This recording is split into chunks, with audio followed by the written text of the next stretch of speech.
Selamat pagi saudaraku seiman dalam Kristus. Salam sukacita, salam sehat selalu untuk kita. Marilah kita siapkan hati dan pikiran kita untuk mendengarkan firman Tuhan. Tuhan beserta kita sekarang dan selama-lamanya. Inilah Injil Yesus Kristus menurut Matius bab 13 ayat 18 sampai 23. Dimuliakanlah Tuhan. Karena itu dengarlah arti perumpamaan penabur itu. Kepada setiap orang yang mendengar firman tentang kerajaan surga tetapi tidak mengertinya, datanglah si jahat dan merampas yang ditaburkan dalam hati orang itu. Itulah benih yang ditaburkan di pinggir jalan. Benih yang ditaburkan di tanah yang berbatu-batu ialah orang yang mendengarkan firman itu dan segera menerimanya dengan gembira. Tetapi ia tidak berakar dan tahan sebentar saja. Apabila datang penindas atau penganiayaan karena firman itu, orang itu pun segera murtad.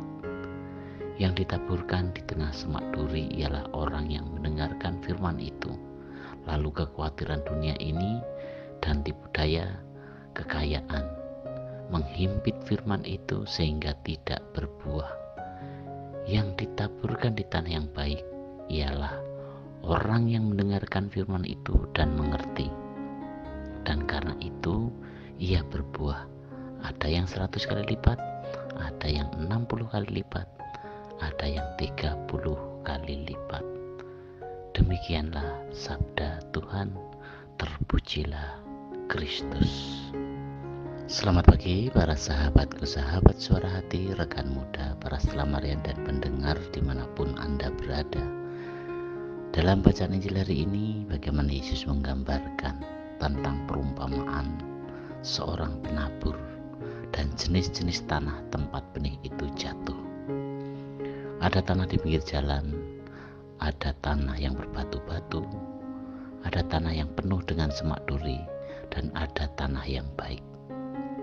Sebagian jatuh di tanah yang baik, dan sayang sekali bahwa benih yang baik itu tidak selalu jatuh ke tanah yang baik.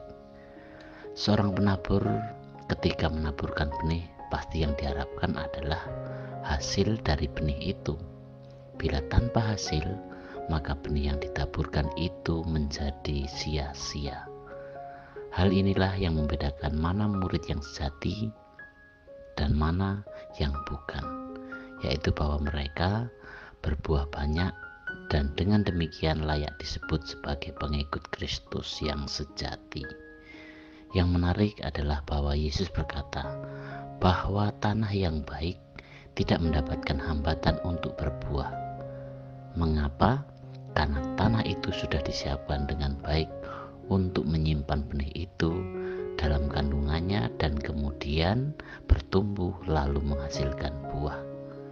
Para sahabatku, sahabat suara hati, rekan muda dan para pendengar dimanapun Anda berada, marilah kita coba bahas satu persatu tentang pengertian tanah-tanah yang digambarkan dalam perumpamaan hari ini. Untuk yang pertama adalah mengandalkan pengertian sendiri dan tidak bersandar pada kebenaran Tuhan. Menurut pendapatnya, asalkan tujuannya untuk kepentingan keluarga, maka ia membenarkan segala perbuatannya. Sebagai contoh, korupsi boleh, toh uangnya yang diambil itu tidak menyusahkan perusahaan, sebab bosnya itu orang yang kaya, uangnya banyak, harta melimpah. Hal lain misalnya berbohong, asalkan tujuan baik demi keluarga, demi yang lainnya, boleh saja istilahnya bohong putih. Yang tidak boleh itu bohong hitam. Ini menurut pendapatnya yang diakuinya adalah benar, padahal menurut firman Tuhan tidak boleh dilakukan. Sebagai contoh bahwa jangan mengucapkan saksi dusta tentang sesamamu. Orang ini tidak mengerti atau memahami tentang kebenaran firman Tuhan. Kepada setiap orang yang membenarkan firman tentang kerajaan surga tetapi tidak mengertinya, datanglah si jahat dan merampas yang ditaburkan dalam hati orang itu. itulah benih yang ditaburkan di pinggir jalan. Saudaraku seiman yang dalam Kristus, untuk yang kedua adalah orang yang tidak mampu mengendalikan keinginan kedagingan atau hawa nafsu duniawi, meski ia mengetahui kebenaran tentang firman Tuhan. Keinginan untuk memperoleh uang, memperoleh harta benda. Orang lain lebih menguasai hatinya daripada menjadi pelaku firman Tuhan. Orang ini mengetahui dan menerima kebenaran firman Tuhan, tetapi ia tidak mampu mengatasi keinginan hawa nafsu duniawi dengan sadar melanggar firman Tuhan. Inilah contoh yang ditaburkan di tengah semak duri. Ialah orang yang mendengar firman itu, lalu kekhawatiran duniawi dan tipu daya kekayaan menghimpit firman itu sehingga tidak mungkin menghasilkan buah. Saudaraku yang seiman, untuk yang ketiga adalah orang yang takut terhadap intimidasi, ancaman, penganiayaan jika tetap bersandar kepada kebenaran firman Tuhan. Benih yang ditaburkan di tanah yang berbatu-batu ialah orang yang mendengarkan firman itu dan segera menerimanya dengan gembira, tetapi ia tidak berakar dan tidak tahan. Itu hanya mampu tumbuh sebentar saja. Apabila penindasan, ada penganiayaan karena firman, orang itu pun segera kabur, murtad. Sebagai contoh kasus adalah sebetulnya orang ini menolak melakukan korupsi, tetapi karena mungkin ancaman dari orang lain atau ancaman akan kehilangan pekerjaan dan terpaksa ia mengikut ambil bagian dalam tindakan korupsi ini. Untuk yang keempat, sebagai contohnya adalah orang memilih berpegang teguh pada kebenaran firman Tuhan karena tujuan hidupnya adalah hidup kekal di surga. Yang ditaburkan di tanah yang baik ialah orang yang mendengarkan firman itu dan mengertinya. Dan karena itu ia berbuah.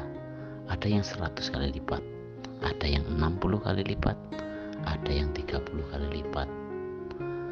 Dalam kasus contoh korupsi di atas, ya sebagai contohnya, orang ini selain tahu bahwa korupsi itu tidak boleh, tidak benar menurut firman Tuhan, dia tahu bila tetap bersandar pada firman Tuhan, maka hidupnya akan diberkati Tuhan berpuluh kali lipat daripada ia melakukan suatu tindakan korupsi. Inilah gambarannya, semoga hati kita tetap berpegang teguh pada kebenaran firman Tuhan dalam segala kondisi apapun hidup kita yang kita jalani setiap hari. Ingat, percayalah dan yakinlah, tidak akan sia-sia perjuangan kita melawan hawa nafsu duniawi dengan tetap teguh bersandar pada kebenaran firman Tuhan. Iman yang sejati adalah iman yang menghasilkan buah. Menghasilkan buah berarti siap untuk berbagi dengan yang lainnya, karena tidak mungkin buah itu hanya ada untuk diri sendiri.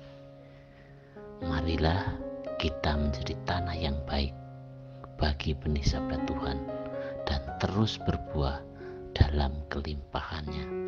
Demikianlah permohonan kita hari ini, dan marilah kita akhiri dengan doa dalam nama Bapa dan Putra dan Roh Kudus. Amin. Allah Bapa dalam surga, puji syukur untuk firman-Mu hari ini, karena Engkau mengingatkan kami. Pimpinlah dan terangilah kami, agar kami sungguh-sungguh bisa menjadi tanah yang baik, sehingga firman-Mu sungguh bisa berbuah, dan kehadiran kami sungguh bisa menjadikan berkat bagi orang-orang di sekitar kami. Doa ini kami serahkan kepadamu Tuhan, dengan perantaraan Kristus Tuhan kami. Amin. Dalam nama Bapa dan Putra dan Roh Kudus. Amin.